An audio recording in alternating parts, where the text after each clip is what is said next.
అందరికీ నమస్కారం. గ్రామ వార్డు సచివాలయ ఉద్యోగుల రేషనలైజేషన్ మరియు బదిలీల ప్రక్రియ అయితే దాదాపు పూర్తయినది.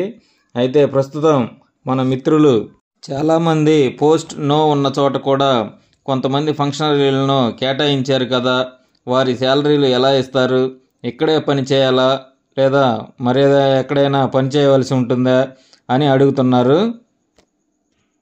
ఈ విషయాల గురించి ఈ వీడియోలో చూద్దాం. ముందుగా మా ఛానల్ను ఇంకా సబ్స్క్రైబ్ చేయని వారు ఈ వీడియో క్రింద ఉన్న సబ్స్క్రైబ్ బటన్ క్లిక్ చేసి సబ్స్క్రైబ్ చేయగలరు మరియు ఈ వీడియోను లైక్ మరియు షేర్ చేయగలరు.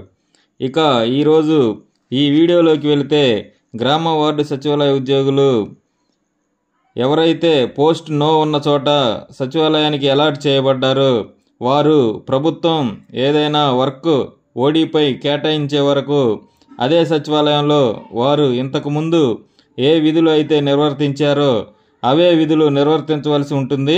అయితే భవిష్యత్తులో ప్రభుత్వం ఏదైనా డిపార్ట్మెంట్లో కానీ స్వర్ణాంధ్ర @2047 వర్క్ కానీ అలాట్ చేసినట్లయితే విధులు ఓడీ బేసిస్పై నిర్వర్తించవలసి ఉంటుంది.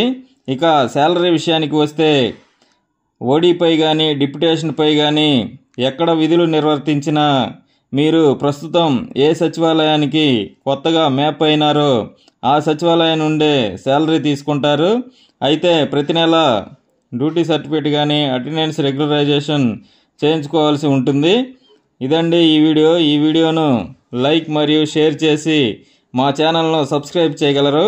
మన తర్వాత వీడియోలో బదిలీ తర్వాత ప్రొఫైల్ అప్డేషన్ మరియు నిధి పోర్టల్లో పర్సనల్ ఇన్ఫర్మేషన్ ఎలా అప్డేట్ చేసుకోవచ్చు అనే వివరాలను చూద్దాం. Thanks for watching. Thanks to everyone.